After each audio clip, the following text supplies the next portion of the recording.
Thank you for watching videos by Jeff Sibelius and landandairphotos.com. In this episode, I'll help you answer the question, should I buy a DJI Spark?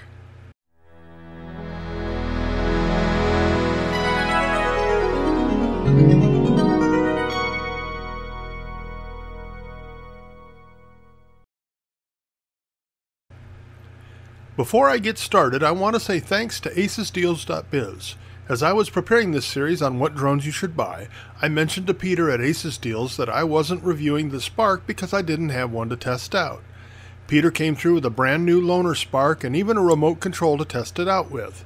So, if you enjoy this video, share your thanks with Acesdeals.biz for making this review possible. On to the review. I'll preface my discussion of the Spark with a reminder that the Spark is not really comparable to the rest of the drones in my reviews, nor is it intended to be. The Spark is a point-and-shoot camera with propellers, intended for simplicity rather than capability. Unlike every other drone in this review, the Spark maxes out at 1080p resolution, no 4K capability. Likewise, it does not shoot in RAW mode, and it lacks settings for different color modes like D-Log, Natural, etc. It has a 2-axis gimbal rather than a 3-axis gimbal, so you can expect less stability as you roll the aircraft to the sides. Finally, the Spark connects to the controller in the phone with Wi-Fi, which means its video sync is likely to be less reliable than other drones. I had absolutely no problem with connections during my test flights, but I didn't push the range too much. The Wi-Fi connection causes other problems, which I'll cover in a few minutes. All this is to say, you have to judge the Spark for what it is, and not how it does or does not have the same capabilities of more expensive drones. These limitations may knock the Spark out of consideration for some flyers, but for the beginning drone pilot or someone who wants simple, easy, and fun, this drone is a great option. The Spark is a surprisingly solid quad, even sturdier than the Mavic Pro. The weak point, as always, is the gimbal. The drone does not ship with any kind of gimbal guard, so you have to handle the aircraft gently. While it lacks a gimbal guard, it is packaged in a nice soft foam case that you can use to tote the drone around. The case doesn't have room for a controller, but you can put the case in a camera bag with other pieces to give the gimbal a little extra protection that is badly needed. The case also makes a good launch pad, which you're going to need. Why? As you can see here, the camera sits very close to the ground at takeoff and landing. The case should give you a smooth, elevated surface for launches at least. Landings are still a concern. You should scout out a good landing spot before you fly, or hand catch the drone instead of landing. The Spark can be controlled directly with your smart device or with the optional RC controller. I really liked the controller. I thought it felt very sturdy and responsive, and it helped my Samsung Galaxy 8 Plus very securely. It feels good in the hands. It should come with a guard to protect the sticks, but otherwise I really liked it. I took the Spark on several flights and found it to be extremely easy to fly. Once the system was set up and activated, it was a snap to take the drone out of the case, connect the controller's Wi-Fi to my Samsung, boot up the craft, and take off. I expected this to zip around like a hummingbird, but the Spark gives you a remarkably smooth and stable flight in its regular mode, called position mode.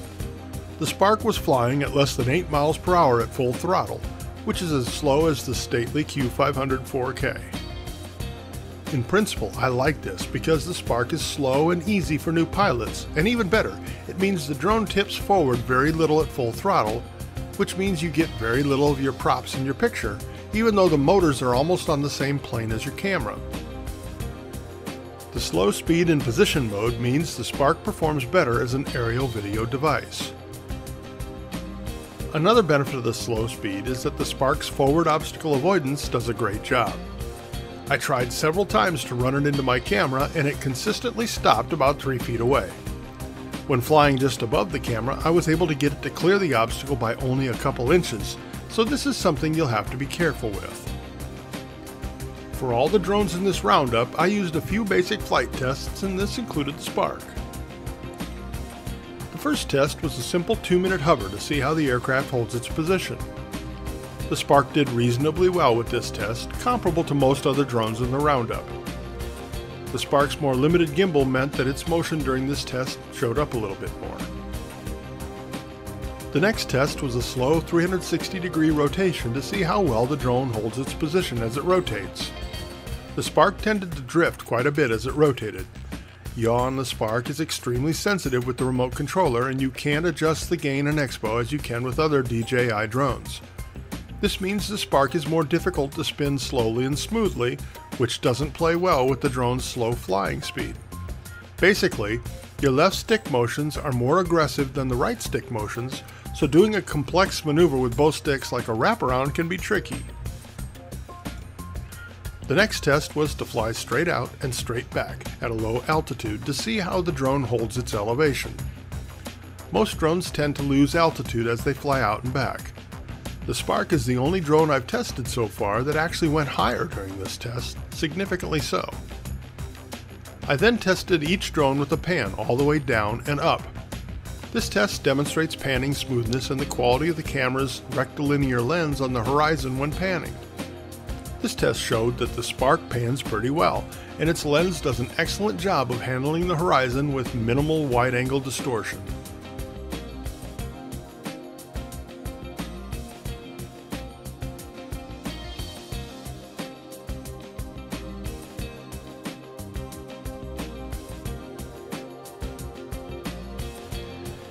After these tests, I just flew the Spark around to see how it performed, and it was a lot of fun. If you're disappointed that the Spark isn't a peppy flyer, don't worry. As long as you're using the remote controller, you can switch from position to sport mode and the flight performance increases dramatically. In sport mode, I was hitting speeds of 30 miles per hour and faster.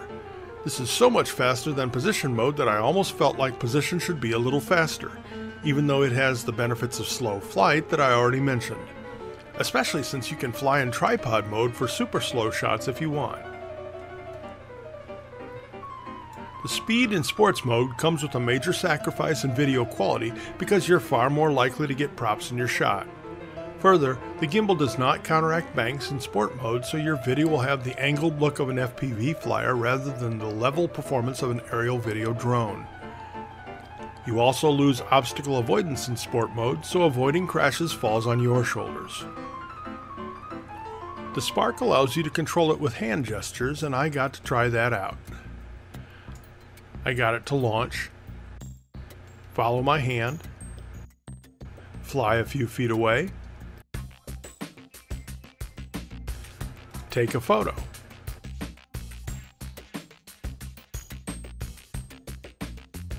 Return to me,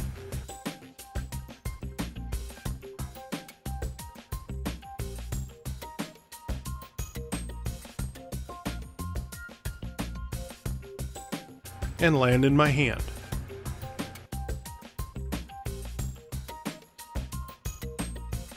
I can see where kids would enjoy this gesture control, but I found it to be virtually useless. The drone would sometimes recognize my gestures. Sometimes it would not.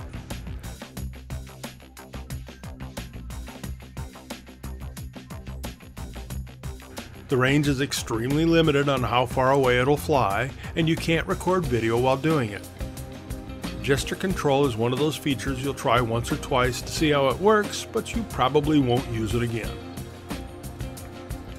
Of greater value are the Spark's intelligent flight modes. These include active track, tripod, tap fly, and the 4 quick shot settings: droney, circle, helix, and rocket. As I said before, the remote controller is optional. You can fly the Spark with virtual joysticks right on your smart device. I thought this would be another gimmick, but my son and I both flew the Spark this way and it worked very well. Admittedly, it's easier to fly with the remote controller. When flying with the RC, you can feel the tension from the sticks against your fingers so you can feel what you're doing. With the touchscreen, you don't get that feeling in your fingers, so you can only go by what the aircraft is doing or try to look at the screen. That said, if you want maximum portability, you can definitely fly the Spark with your smart device. I was really impressed with this feature. While the Spark is easy to fly, it is a disaster to set up. First, you have to activate the drone. The instructions tell you to scan the QR code hidden beneath the battery to trigger activation, but that doesn't work. Going through the setup process requires you to bounce back and forth between an internet connection and the Spark on your smart device, back and forth, over and over. My setup woes continued. After everything was downloaded, my initial firmware update failed with my Android device, locking up when it reached 5% completion time after time. Out of desperation, I tried the update with the iPhone 6 Plus and it worked. But the iPhone 6 Plus has all kinds of problems with the Go 4 app, and the Android device worked perfectly for my flights. So it just wasn't consistent at all. DJI's smart device compatibility issues are a major source of headaches for all their drones. I think the problems I experienced probably apply to any Wi-Fi based drone and not just the Spark. The Wi-Fi setup only happens when you activate the drone or do firmware updates, but the bottom line is that any drone that uses a Wi-Fi connection really sucks in this regard. Let's talk money. The Spark costs $499, which is the lowest retail price for any drone in my roundup. If you want the remote controller, that costs $150 more. Extra batteries cost $49 each. I was getting only about 12 minutes per flight from the batteries. If you plan to fly a lot, you'll need several batteries. Of course, you'll need a smart device for your flight system. The DJI Go 4 app is failing more and more with many phones and tablets. You'll need to buy a good quality device for your Spark. Altogether, your system will cost $650 for the drone and controller, another $100 to $150 for batteries, and a few hundred more for your smart device. You could easily spend more than $1,000 on the full package, including media card and backpack or camera bag. Even though the Spark only costs $500, all the extra components make this system about what you'd pay for an Autel X-Star Premium, or more than the cost for what you can find for a Yuneec Q500 4K. Cost isn't everything though. The convenience of the Spark is worth a lot. Of all the drones I tested, it is absolutely the easiest drone in my roundup to take with you. The only one that even comes close is the Mavic Pro. So what scores do I give the DJI Spark? Quality ratings are pretty good for a low-priced drone like this. Video quality gets a 6. If DJI would provide adjustments for gain and expo, I'd bump that score up to an 8. Build quality is remarkable. I'd give it a 10. Hardware reliability is also great, another 10. Firmware reliability is tough to judge. I had no problems with how the firmware operated once it was installed, and I've seen very few reports of problems by other pilots, so let's give this a 10 for now. App reliability is another matter. The DJI Go 4 app has become a nightmare in terms of compatibility with smart devices. Lots of problems with lost video sync, crashes, and more bring this rating down for all DJI products. I'd give it a 3. Features. The Spark is at the lower end of the pack in terms of its features. Gesture control is a gimmick. The camera settings are more limited than any other drone I'll be reviewing. But the Spark does offer a few intelligent modes that new pilots might enjoy, and I can see people using the smartphone controls a lot. I'd give this a 6 for features. But again, if you're just looking for a fun, convenient drone to fly, the missing features don't mean much to you. One nice feature I forgot to mention, the Spark is available in 5 different colors. This is a big improvement over the typical white drone you get from DJI. Initial price for the Spark is only $500 or $650 with the remote controller. That's one of the cheapest drones in my roundup. Let's score that a 10. Price of ownership isn't quite as good because you'll probably have to spend more for batteries and a good smart device. But it's still one of the cheapest options you have. Let's give it a 9. Easy to fly? I think this is the easiest drone I've ever flown. It's solid and reliable in the air. I have to take away a point because the left stick is more sensitive than the right stick, making some maneuvers more difficult. This is a 9. I'd take away another point because it lacks gain and expo controls, but I already addressed that under video quality. Smart device compatibility ties into app reliability, but it's important enough that it's worth repeating. The DJI Go 4 app's serious problems with smart device compatibility are inexcusable. This gets a 3. Setup. The setup process for the Spark is the worst of all the drones I've flown, with Wi-Fi activation and firmware updates on the drone, controller, and all the batteries. This process needs to be simpler. This gets a 1. Firmware update process is another knock on the DJI Go 4 app. It gave me a hard time and way too many people are complaining about failed updates. Firmware updates on a Wi-Fi drone just suck. This is a 1. App reliability. The Go 4 app has a remarkable selection of features, but it has too many problems which affect ease of use. The app is also stripped down in its features for the Spark, most notably in its camera controls. This is a 3. Customer service track record is not DJI's strength. From what I understand, the company has improved its responsiveness on tech support, but even now when you send your drone in for service, DJI will probably send you back a different drone that was refurbished. I don't like that at all. If I send my drone in for repairs, I want my drone back, not another drone with an unknown history. Still, their reputation has improved in the past couple of years, and the Spark is such a solid little drone that you probably won't need support. This is a 5 for DJI. Those are my scores. You can look at each grading point and decide how important it is to you. Virtually everything I marked the Spark down for had to do with the DJI Go 4 app, which is great news. If DJI can get the app working better, this drone will be awesome. So, should you buy the Spark? The Spark is a great choice if you're a beginner pilot wanting a first drone. It's inexpensive and sturdy, so a crash is less likely to be disastrous than it would be for a more expensive, more fragile drone. It also flies slow and steady in regular mode, and its forward obstacle avoidance works extremely well.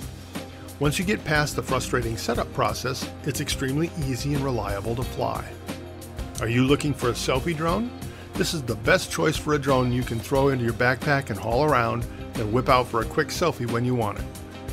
For those purposes, you don't even need the remote controller.